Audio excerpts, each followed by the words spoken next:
Chapter 25.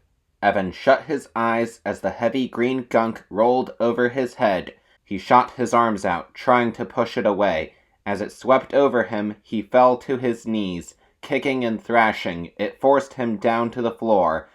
I'm stuck inside, he thought. Stuck inside. He felt hands grab his ankles. The hands tugged hard.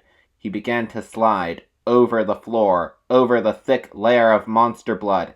"I've got you!" he heard Andy cry. "I've got you out!" He opened his eyes. He saw her pulling him, tugging him out of the thick green gunk by the ankles. It clung to his clothes and skin, but he was out.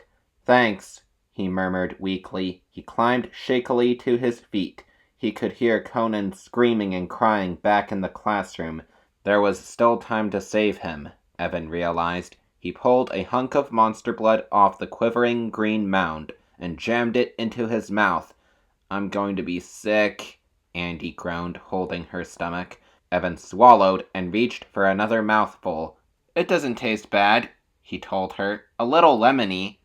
"Don't eat too much," she cried, half covering her eyes as she watched him swallow another mouthful. "I have to grow big enough so that Cuddles is hamster size compared to me," Evan said. He grabbed another hunk. He could already feel himself start to grow. His head was already over the top of the lockers. Back in the classroom, Conan let out another terrified wail. "Let's go!" Evan boomed. His voice thundered deeply in his new, larger body. He could feel himself growing taller. Taller. He had to lower his head to get through the classroom door. Kids and teachers moved out of his way, crying out their surprise and alarm. He crossed the room, passed Mr. Murphy, and stepped up to a giant hamster. "I'm as big as Cuddles!" Evan called down to Andy. He reached out and lifted Conan from Cuddles' paws. Cuddles reached out to take Conan back, but Evan lowered him gently to the floor. "Help me! Help me!" Conan ran bawling from the room. Evan turned to face the hamster. They stared at each other, eye to eye. Cuddles' huge pink nose twitched. He sniffed Evan, inhaling so hard that Evan was nearly sucked forward. Evan took a step back. "Keep growing," he urged himself. "I've got to keep growing." Cuddles eyed him warily, still sniffing. His watery black eyes stared hard as if trying to figure out if Evan was friend or foe. "Don't you remember me, Cuddles?" Evan said softly. "Remember, I'm the one who fed you after school every day?" "Keep growing," he silently urged himself. "Why aren't I growing any taller?"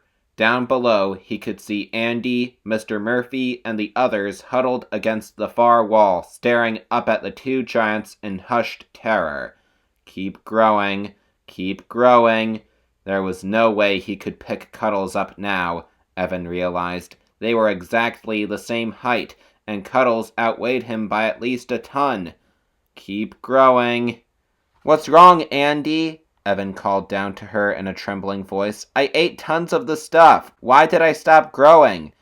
"I don't know," she called up to him. Her voice sounded as tiny as a mouse's squeak. He saw that she had the blue can in her hand. She was turning it over, reading the label. "I don't know, Evan," she shouted. "I don't know why you're not growing."